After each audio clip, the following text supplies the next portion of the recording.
আমি চ্যালেঞ্জ কৰিছো শৃংখল চলিয়াৰ গাত 1 কেজি শক্তি আছে তেতিয়াহ'লে তাৰ সিমেন্ট ফেক্টৰীটো ভাঙি দেখাওক। মুখ্যমন্ত্ৰীক আমি আহ্বান জানাইছো শৃংখল চলিয়াক নাকি লগাওক, অন্যথা অসম কিন্তু কাজত জ্বলিব। আমি ট্ৰাইবেল ভাইসকলৰ সা সম্পত্তি সুৰক্ষিত হোৱাটো আমি বিচাৰো। ডিজিপি ডাঙৰীয়াক আমি মুছলিম ছাত্ৰ সন্থাই ডিমাণ্ড কৰিছো অতিৰিক্ত শৃংখল চলিয়াক গ্ৰেপ্তাৰ কৰক। আমি দেখিব পাইছো সংবাদ মাধ্যমৰ জৰিয়তে যে শৃংখল চলিয়াই আচলতে সোণাপুৰ উচ্ছেদস্থলীৰ ওচৰত গৈ কেনে উগ্ৰ ভাৱমূৰ্তি সৃষ্টি কৰি আছে আৰু যেটো বিশৃংখল কৰিবৰ কাৰণে যত্ন কৰি আছে। বিশেষকৈ আচলতে আমাৰ মূলৰ মানুহখিনিক আচলতে তেওঁ জুকাই ল'ব বিচাৰিছে আৰু তেওঁ আচলতে ভাতৃঘাত সংঘাত হিন্দু মুছলমানৰ মাজত এটা সংঘাত সৃষ্টি কৰিবৰ কাৰণে AK-47 হাতত ল'ব বিচাৰি আছে আৰু গৃহ বিভাগৰ আৰক্ষীক আঁতৰি যাব কৈছে আৰু তেওঁ আহ্বান কৰিছে যে আৰক্ষী যদি আঁতৰি যায় 15 মিনিটৰ ভিতৰত আচলতে তেওঁ সোণাপুৰ উচ্ছেদস্থলী খালী কৰিব। শক্তি আছে তেতিয়াহ'লে তাৰ সিমেন্ট ফেক্টৰীটো ভাঙি দেখাওক। আমাৰ অসমৰ বাহিৰৰ যিখিনি মানুহে তাতে ফেক্টৰী কৰিছে, ইণ্ডাষ্ট্ৰী খুলিছে, সেই ইণ্ডাষ্ট্ৰী ভাঙি দেখাওক।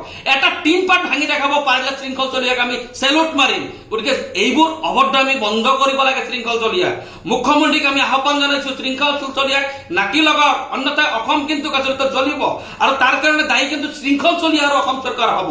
গতিকে আমি মুছলিম ছাত্ৰ সন্থাৰ আপিল কৰিছো যে অসমৰ ভাতৃঘাতী যাতে সংঘাত সৃষ্টি নহয় তাৰ কাৰণে আৰক্ষীসমূহ দৃষ্টি ৰাইজৰ প্ৰতি দৃষ্টি ৰাখক আৰু সৰ্বস্তৰীয় ৰাইজক আমি মুছলিম ছাত্ৰ সন্থাৰ পৰা আহ্বান জনাম যে শৃংখল চলিয়াৰ মতে যিহেতু আমাৰ সংখ্যালঘু সমাজৰ নেতৃত্ব নলয়, তেওঁৰ নেতৃত্বত আমাৰ সমাজ নচলে আৰু অসমৰ অসমীয়া শান্ত অসমখন আচলতে শান্তপ্ৰিয় ৰাজ্য। অসমৰ যিকেইটা জাতি জনগোষ্ঠীৰ লোক আমি অসমীয়া হিচাপে নিজকে গৰ্ববোধ কৰো। এনেকুৱা অভদ্ৰ এজন শৃংখল চলিয়াৰ কাৰণে আচলতে আমি এই নিজৰ সমাজখন বিনষ্ট নকৰো।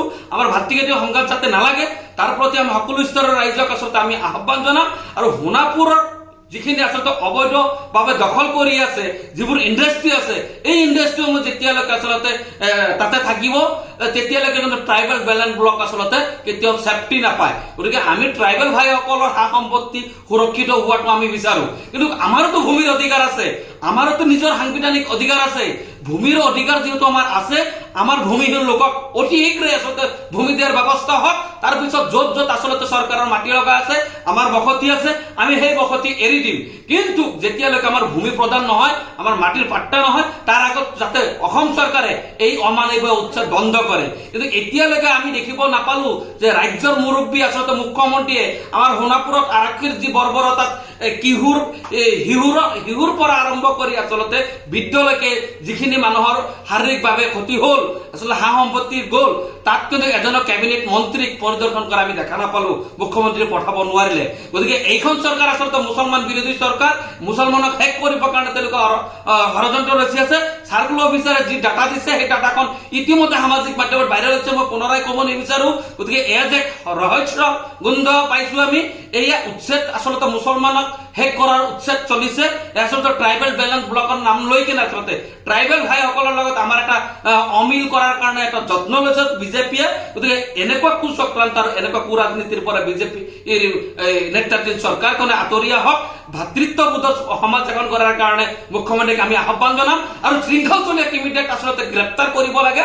শৃংখল চলিয়াক যদি গ্ৰেপ্তাৰ নকৰে আগন্তুক দিনত অতি সোনকালে অসমত আচলতে হিন্দু মুছলমানৰ মাজত আৰু ভাতৃঘাতী সংঘাত হ'ব তাত কিন্তু দূৰ নাই। গতিকে ডিজিপি ডাঙৰীয়াক আমি মুছলিম ছাত্ৰ সন্থাই ডিমাণ্ড কৰিছো অতি সোনকালে শৃংখল চলিয়াক গ্ৰেপ্তাৰ কৰক আৰু চৰকাৰে তেওঁক আচলতে মানসিক চিকিৎসা কৰাৰ কাৰণে যত্ন কৰক আৰু ব্যৱস্থা গ্ৰহণ কৰক। অন্যথা আচলতে যদি আমি ব্যৱস্থা গ্ৰহণ কৰিব লাগে শৃংখল চলিয়াৰ চিকিৎসাৰ দায়িত্বটো আমি ল'ম বুলি আমি ঘোষণা কৰিছো। আমি ৰাইজক আপিল কৰিছো যাতে কোনো কাৰণতে আমাৰ ভাতৃঘাতী সংঘাত নহয়, তাৰ কাৰণে আমি সকলোৱে আচলতে সজাগ হৈ থাকিব লাগে। আমাৰ শংকৰ আজানৰ যি মিলন ভূমি অসম, এই অসমৰ যি ভাতৃত্ববোধ আমি সকলোৱে আচলতে ভাই হৈ কেনে আমাৰ সমাজখন আগুৱাই নিয়াৰ কাৰণে যত্ন কৰিবৰ কাৰণে আমি মুছলিম ছাত্ৰ সন্থাই আহ্বান জনাইছো। বিশেষকৈ আচলতে ডিজিপিৰ যি ভূমিকা, ডিজিপি ডাঙৰীয়াক আমি পুনৰবাৰ দাবী কৰিম যে শৃংখল চলিয়াৰ দৰে উগ্ৰ মন্তব্য আগবঢ়োৱা যিসমূহ ব্যক্তি আছে সেইসকলক আচলতে অগণতান্ত্ৰিক মন্তব্য কৰাৰ লগে লগে তেওঁলোকক গ্ৰেপ্তাৰ কৰাৰ ব্যৱস্থা কৰিলে আমি নথৈ আনন্দিত হওঁ।